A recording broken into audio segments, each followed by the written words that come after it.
দিলে বাড়ে, দিলে না দিলে কমে। কারণ আপনি দিলে আপনারে দিবে কে?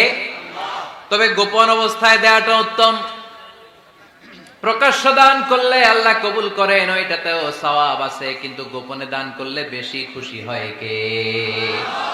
গোপনে দান করলে আল্লাহর রাগ ক্রোধ কমে যায়। আপনার কোনো পাপের কারণে আল্লাহ যদি আপনার উপর রেগে থাকে, আপনি গোপনে কিছু দান করে দেন, ওই রাগটা মুহূর্তেই ঠান্ডা হয়ে যাবে। বেসিকে আসেন, নিজের আত্মশুদ্ধি, এটা বেসিক।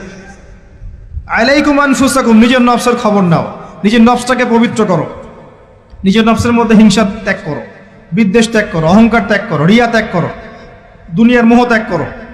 নিজের নফসের মধ্যে বেশি বেশি পরকালের ফিকির আনো, জিকির করো বেশি বেশি, কোরআন বেশি বেশি তেলাওয়াত করো, হালাল খাও, আদর্শ পরিবার গঠন করো, তাওহীদে থাকো, সুন্নতে থাকো, ইনশাল্লাহ হাসতে হাসতে জান্নাতে চলে যাবেন।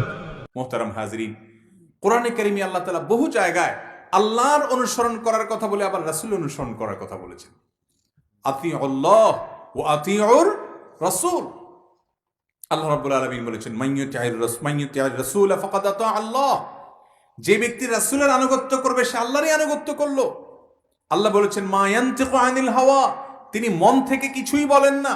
ইন হুয়া ইল্লা ওয়াহয়ুন ইউহা, তিনি যা বলেন তা ওহী, আল্লাহর পক্ষ থেকে আসে, নাজিল হয়। অতএব নবীজি সাল্লাল্লাহু আলাইহি সাল্লাম মন গড়া কোনো কিছু বলতেন না। আল্লাহ রাব্বুল আলামিন তাকে কন্ট্রোল করতেন, তাকে নিয়ন্ত্রণ করতেন।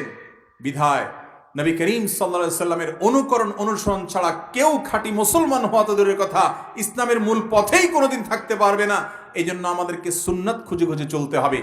আমি একটা ইবাদত করবো, আমি দেখবো আমার নবীজি কিভাবে করেছেন, নবীজি সাল্লাল্লাহু আলাইহি সাল্লামের হাদিসে কিভাবে উল্লেখ আছে সেটা জানার চেষ্টা করব।